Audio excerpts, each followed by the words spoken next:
in spirit and prayer.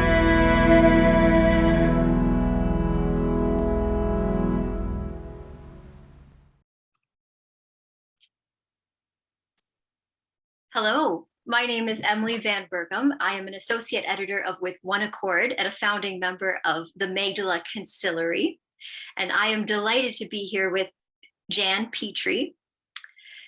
You are very accomplished, Jan, so I'll give a brief bio. But along with your sister, Anne Petrie, you produced and directed your first film on Mother Teresa, which won an Emmy Award, among others. Filmed over 5 years, you shot footage on 4 continents, 10 countries, and 24 locations throughout the world. After winning the Soviet Peace Committee Prize for your work, you assisted Mother Teresa with opening a home in Moscow and continued assisting and traveling with her over the following 10 years, opening homes in many of the former communist countries. After Mother Teresa passed away, you and your sister Anne joined together again to produce and direct your second film, Mother Teresa, The Legacy, which I've seen and is beautifully compiled. Thank you. It's a joy for me to be with you. Thank you. Thank you very much. Nice to be here. So we'll get right to it. Okay, I'm ready.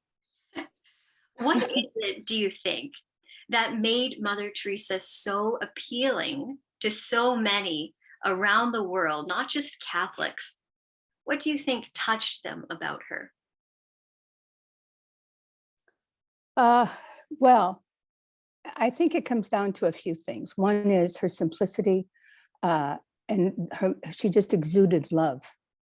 And so people were immediately at ease with her. She was probably one of the most widely recognized women in the world, the most awarded woman in the world.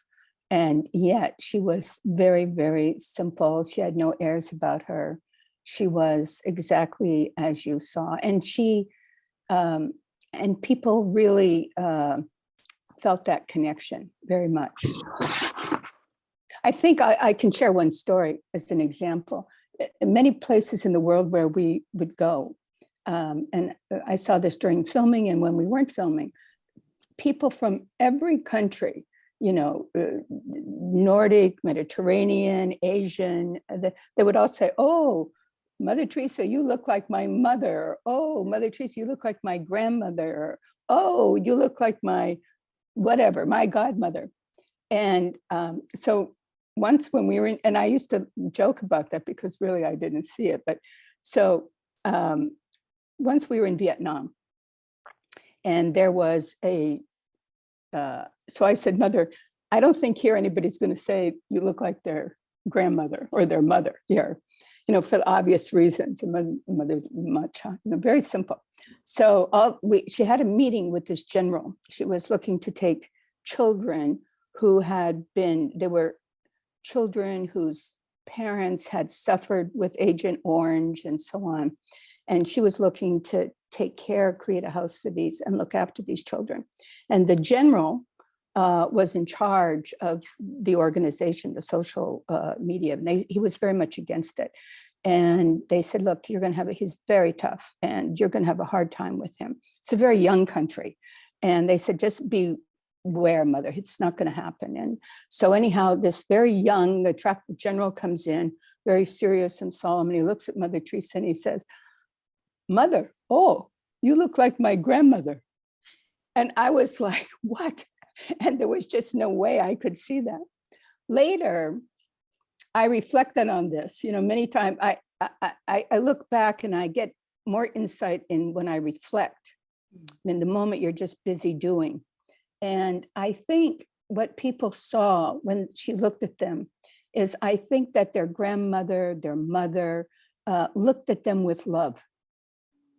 And Mother looked at them in that same way. And I think that's what they were responding to, that she just embraced them with that love. So I think that transcended all social, political, religious boundaries throughout the world. That maternal care really comes through. And it's so poignant in the modern world, especially to have that figure that's so well known that, as you said, transcends culture. So thank you. Um, Mother Teresa, now Saint Teresa of Calcutta, Yeah. had a great grace of maternal and organizational leadership. She was able to combine mission work on the streets and establish an order of missionary nuns and priests in countries throughout the world.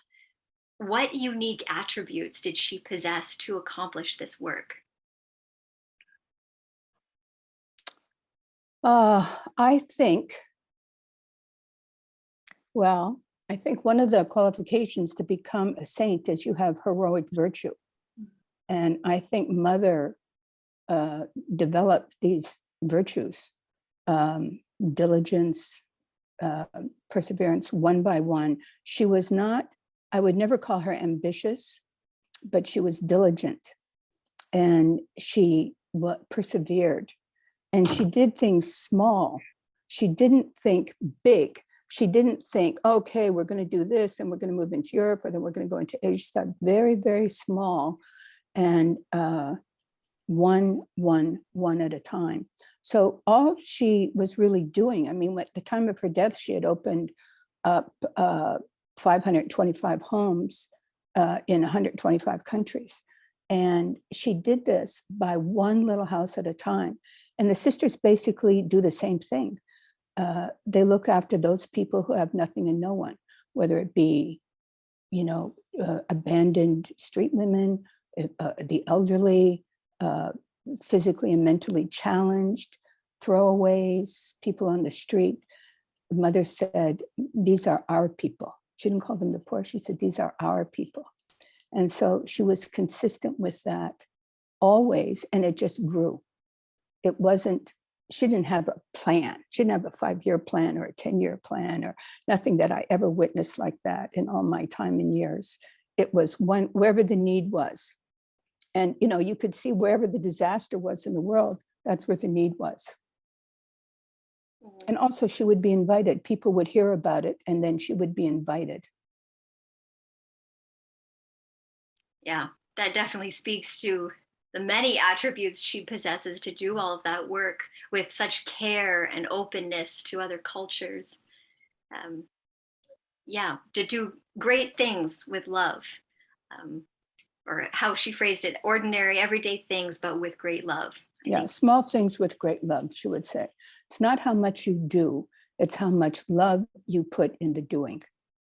Very simple.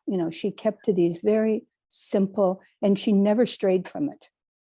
Never. And I've never, in anything that I've witnessed in the time that I knew her over, say, a 15-year period of time, I never saw her stray from that ever. Mother Teresa speaks of serving Jesus in his most distressing disguise. You've said it, in the poorest of the poor, even though she didn't use that language. But how did this intimate relationship with Jesus inform Mother Teresa's spirituality and teachings? Well, I think it was at the core of everything that she did. When my sister and I first began to film Mother, ours was a completely industry film crew. We had no interest in making what you would call a religious film. We had all pros, Academy Award winners, Emmy Award winners in our crews. And so, and we just thought, here's a dynamic woman who nobody knows anything about after she had won the Nobel Prize. And so we had this little mantra, and we said, let's don't even mention God. Let's don't even mention God. Let's just talk about this dynamic person. And we had the best we were working with, and nothing was coming together, really. I mean, we would edit, we had fabulous scenes, we were going in. And then we realized that it was a lie, that it was impossible to separate Mother from God, because that was her only goal, her complete source, her complete eye on the target was Christ, God, Jesus. And she didn't stray from that. And so once we understood that, we weren't making, we were just simply telling the truth. We just got out of the way. and just let it be and show it for what it was. And then it all came together. It's a lot of trust. That's a trusting in divine providence. And Yeah. Well, we had a pretty good model here. She, sometimes I called Mother a spiritual Magoo. You're too young probably to even know Magoo, but, she just went blindly in trust, and then something would open up, all of a sudden it'd be red light, green light, red light, green light, whatever it would happen. And Mother used to say, don't worry, the right person will always come at the right time. Or she'd say, if Jesus doesn't want it, we don't want it. Or, we can't go faster than Jesus. There was the human part of her wanted to sometimes push to move ahead when, she had a desire for something, but she would catch herself and she said, no, we have to pray, he'll show us what he wants.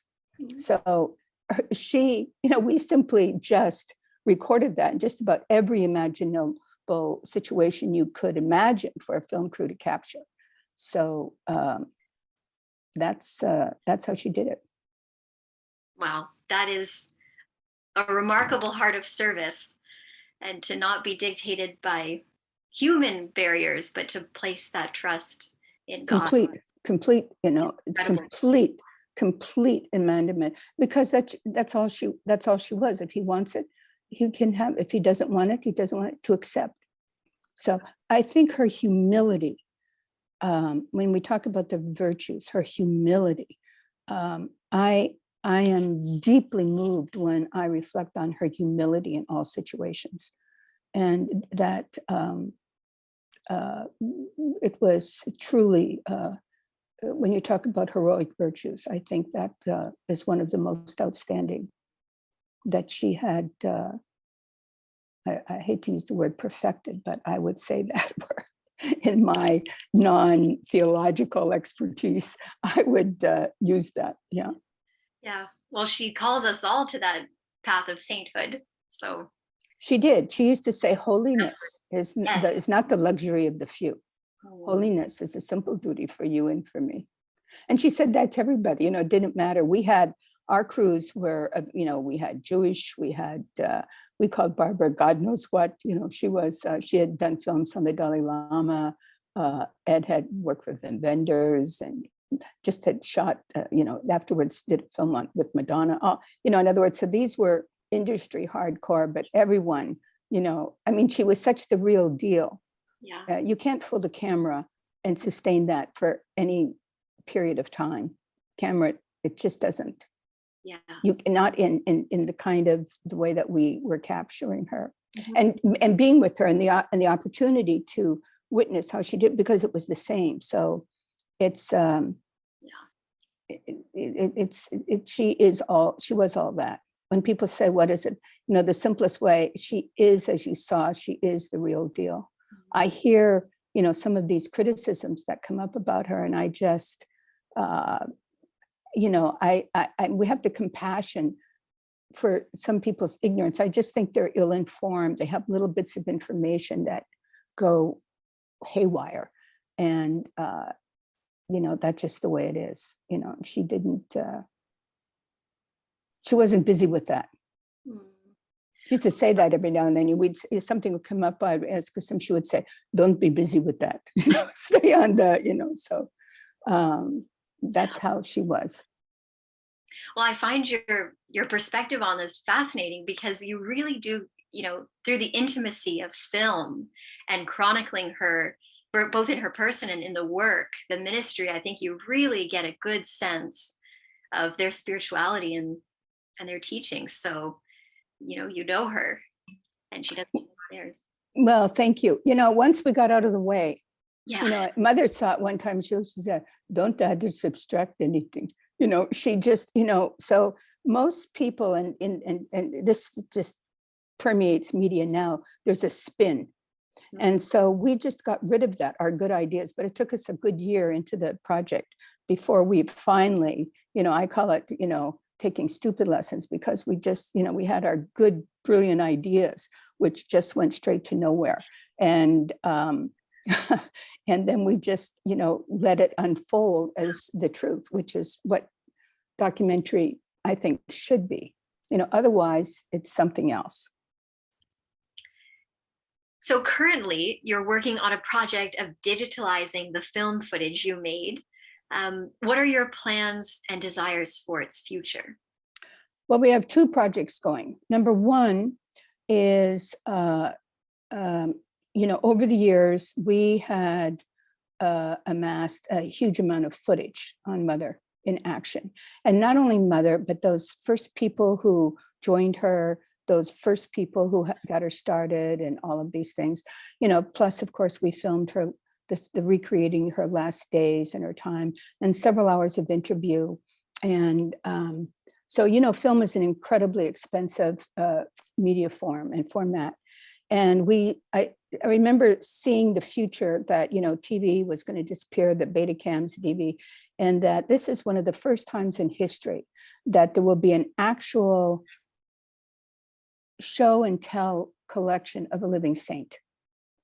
We have the popes, but they come on after their pope. And we have Mother in action from the beginning, these first witnesses, her first spiritual directors, all of this. So for many years, it's been 20 years coming into fruition. And I can tell you that it's almost there. And so we have put this, working with the best in the industry, Technicolor, Postworks, Goldcrest, Seagate, other companies, just to, it's for future. To put this into a format, 4K, 16-bit TIFF files, to migrate these into DPX. So it's future forward. And, syncing, nowadays people have a little iPhone, they think that's how you make a movie. They have no idea. In our film, it's 120 cuts in that. And, it requires, as it takes a village, which is why the credits run 2 and 3 minutes long. And so and now what we're looking, we've kind of kept that under the radar, and it just is a miracle it's getting done. And we're looking, we're going to see who shows up. It's, of course, it's a multi-million-dollar project, it's and it's, it belongs, this is not the work of the Missionaries of Charity. They soup kitchen and work and all of this, but they will always have access so they can know their foundress.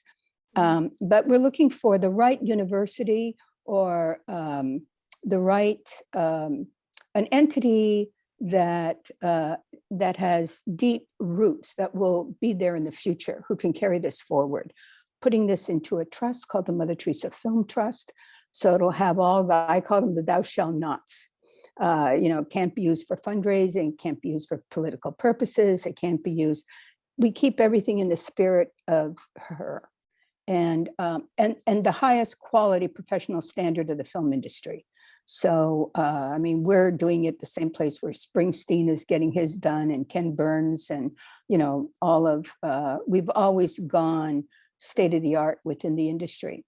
And so that stays. So now we're looking for the right partner to be the administrative partner of this film trust, to bring this future for future generations. And I envision exhibitions going around the world according to thematic, love and action, works of love, our works of peace, mercy and forgiveness, things that are for everybody. It has to be universal. And the one quality is that people have reverence and appreciation for who she is. That's the main, we realize that we feel it's a sacred treasure. Now, secondarily, but not secondarily, equally, what we've just completed, I'm just in the process of this now, and we'll be in New York all next week, is we have taken our signature film, Mother Teresa, which won so many awards and played throughout the world. That has been restored from the original negative. So it has been restored and brought up to today's standard of DPX 4K. So that can go on that could go to Netflix, that can go to Amazon, that could go to Apple, and make that available for the whole world in a downstream, because CDs, DVDs, that's all that's all toast. It's all history. So what we've done is make that future ready and brought that up to the highest possible standard.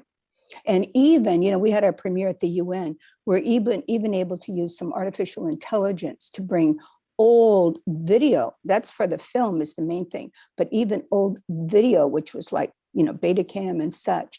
And with AI, bring it up to today's standard, upscale it. So it will really be able to live currently and be future ready for the next migrations. So to the world. Hopefully, please God. Yeah, we're just here with blinders on, just keep it going. So we're just waiting. People say, well, where's it? So talk about blind trust. We just, miraculously, I never thought we'd be able to get this far without those partners, but it didn't happen. And, miraculously, thank God, we were able to do it. So, so now we're waiting to see who's that entity? What's that entity? Yeah. Maybe they're watching. Exactly. Well, the timeline for the project makes a lot of sense, given that this September marks the 25th anniversary of Mother Teresa's death. Yeah, unbelievable. What would you say is the significance of Mother Teresa's legacy and its effect on the church today? I think we're just beginning to see the tip of the iceberg of what her legacy is and will be. I think that, like saints, it will continue to grow.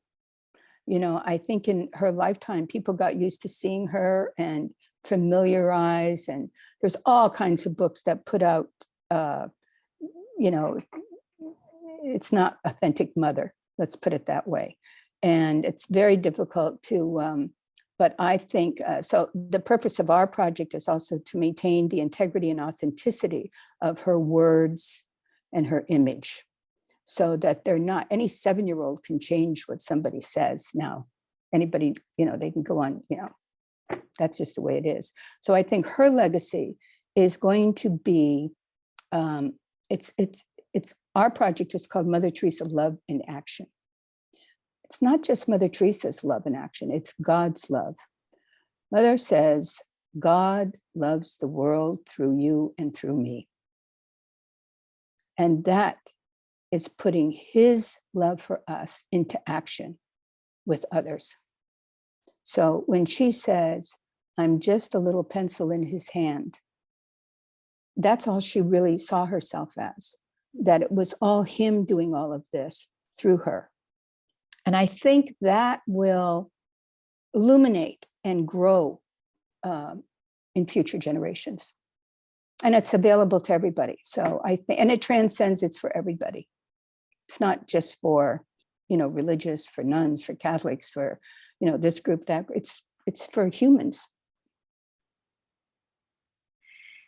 It's interesting. Growing up, I would hear so many quotes from Mother Teresa, and they would stay with me, I think, because they were so accessible and they really resonate with this, transcendence, that they're so applicable. I'm very curious to know, given your connection with Mother Teresa, what quote or what element of her teaching is most meaningful to you? Well, it changes daily. I have to tell you, with every challenge, with every speed bump, luckily I have an arsenal of things I can turn to and say, well, okay, what did Mother do here? I constantly do that. And, but at this moment that we're speaking, I would, I think, I always say Mother spoke in prime numbers. I likened it to prime numbers, indivisible, net, net, net. She got to it. And I think you had mentioned this quote earlier, small things with great love. It's not how much you do, it's how much love you put in the doing. And Mother used to say also all the time, I used to, when I first saw this, I thought, oh, come on, Mother, really, something like that. Because she used to write at the end of her letters, and sometimes when she would leave people, she would write, after her sign, and she would say, and pray that we don't spoil God's work. And she would say that sometimes when there's a group or priests or whatever. And she was so sincere, she would say, pray that we don't spoil God's work. And so she was so clear that this was not hers, that it was God's work. And she was so particular that it not be spoiled. And so I think these things, so it's not how much you do, it's how much love you put into doing. You can do great things, but if they're not done with love, you lose it, according to her. So, and it's so true. And so I would say at this moment, that's the quote I would, use. Could be different tomorrow or the next day. Well, and that's the beauty of Mother Teresa's legacy. Yeah, that will stay with me. You're so welcome. Thank you. Thank you.